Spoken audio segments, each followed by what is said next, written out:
Hello mga mare, kumusta na naman kayo diyan? Sana ay okay kayo. Ito na naman ang inyong munting kusinera. Meron na naman tayong ibabahaging recipe na napakadaling gawin at simple lang ang sangkap. Mga ilang sangkap lang to mga mare. Pwedeng-pwede po itong pang merienda, kutkutin, at mas lalong pwedeng-pwede po itong pagkakitaan. So, paano? Halika na, huwag na natin patagalin. Umpisa na natin mga mare. Bali meron ako ditong lumpia wrapper. Bali large size yung wrapper na 'to. Madali lang naman itong gawin. Mas maganda na bago yung lumpia na gagamitin natin dito. Bali ito ifo-fold niyo lang siya, 'yan. Itutupi-tupi niyo lang siya, 'yan hanggang sa makarating siya sa dulo. Pagkatapos niyan, isi-sealed natin siya. Ganyan lang. Ako kasi tubig lang yung pinang-sealed ko dito. 'Yan. Madali lang 'to mga mare. At alam niyo ba, napakasarap din pala nitong kutkutin, yung papak-papakin ba. Napanood ko lang talaga 'to sa ano, sa social media, sa Facebook din. Ngayon parang nag-crave ako, kaya sabi ko ita-try ko itong gawin. Titikman ko kung ano bang lasa nito. At na-amaze ako sa lasa mga mare, ang sarap pala nito. Puwedeng-puwede itong pangnegosyo, alam niyo ba 'yun? Basta, mag-costing muna kayo at saka para malaman niyo kung magkano niyo ito bebenta. Ang sarap nito mga mare. Bale tapusin lang muna natin na ibilog 'tong mga lumpia wrapper. Konti lang naman yung ginawa ko na 'to mga mare, kasi ano, eh, gusto ko lang naman talagang subukan ito. So ito na nga, natapos na natin. Ang susunod naman nating gagawin is gugupitin natin siya ng maliliit. Nasa inyo kung gaano kalalaki yung gupit niyo, pero ako mas maganda kung bite size lang yung, gupit natin dito. Yan lang, 'di ba, simpleng-simple. So ito na nga, tapos na natin lahat na gupitin. Ang next step naman natin gagawin dito is piprituhin natin. Bale magpainit lang tayo ng mantika sa kawali, yung medyo marami para medyo ano siya, yung deep fry siya at saka marami yung mais salang natin. So once na mainit na yung kawali, ilagay na natin yung ating ginupit-gupit na wrapper. Ganyan lang. Bale piprituhin lang natin ito hanggang sa mag golden brown siya. Kasi mas masarap to kapag brown na siya, mas crispy yung dating ng ating wrapper. Ngayon, kung balak nyo itong inegosyo mga mare, pwede muna kayo mag-try ng kahit kagaya nito, ilang piraso lang naman, para malaman nyo kung gaano kasarap yung ating recipe ngayon.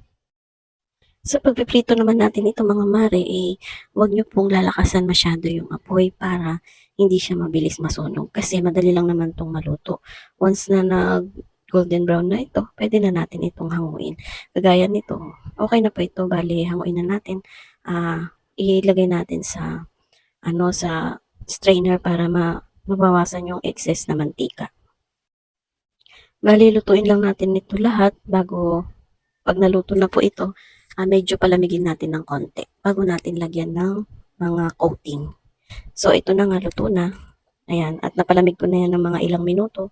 Bali, lalagyan naman na natin siya ng mga possible nating ipang coat. Kagaya itong una, ito kasi pang snack lang namin, kaya tansya-tansya lang naman muna to. Pero kung gagawin nyo itong negosyo, dapat meron kayong panukat para pantay-pantay po yung isa-serve natin sa ating mga customer. Kagaya nito, yan. Depende na po sa atin yan kung gaano karami yung serving natin. Pero dapat magko-costing kayo para alam nyo yung puhunan at para alam nyo rin kung magkano nyo ito ibebenta. So, ito na nga. Bale, yung una nating tinakal, nilagyan ko lang ito ng cheese powder. Nasa inyo kung gaano karami yung ilalagay yung cheese powder. Depende rin sa rami ng yung lalagay natin na piniritong wrapper, di ba? Huwag masyadong marami kasi medyo maalat din yung ating cheese powder. Yan, ganyan lang. Tapos yung next naman na ginawa ko dito is yung pinang-coat ko yung powdered milk. Depende na rin sa inyo kung anong klaseng powdered milk yung ilalagay nyo. Ako kasi meron pa ako ditong kalahating pakete ng Bear Brand. Yun ang nilagay ko. Yan. Eto po yun. Nilagay ko yan. Ano na lang yung laman yan, kalahati. So, inubos ko na yan. Tapos, ganoon lang, i-shake-shake muna natin para kumapit lahat yung powdered milk sa ating wrapper.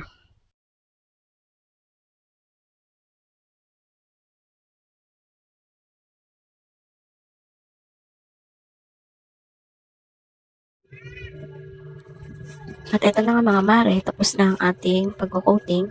So, ito na po yung ating pinaka-paboritong part, taste test. So, alam niyo ba ang sarap nito mga mare? Tingnan niyo naman kung gaano ito ka-crunchy.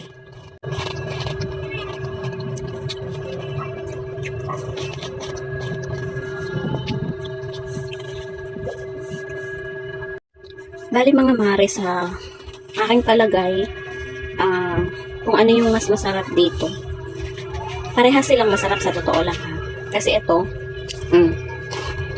ang lutong-lutong, di ba?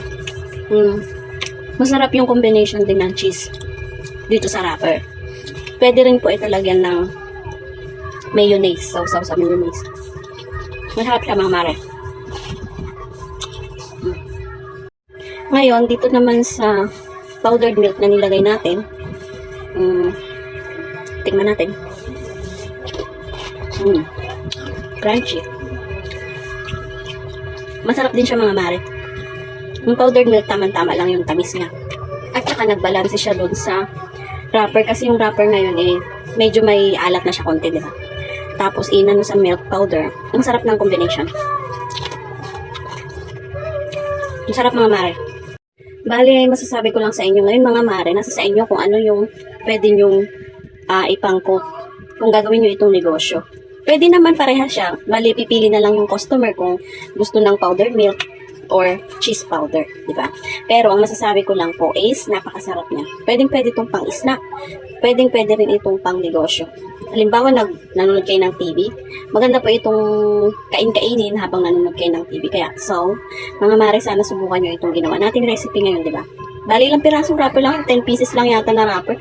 Tapos iniwa-hiwa lang ng maliliit. At saka ang tips ko pala sa inyo mga mare, kapag itutupin na natin yung wrapper, dapat sa gitna pa lang, isisil na natin siya. Para hanggang dulo, masil siya. Tapos pag giniwa natin, hindi siya bubuka.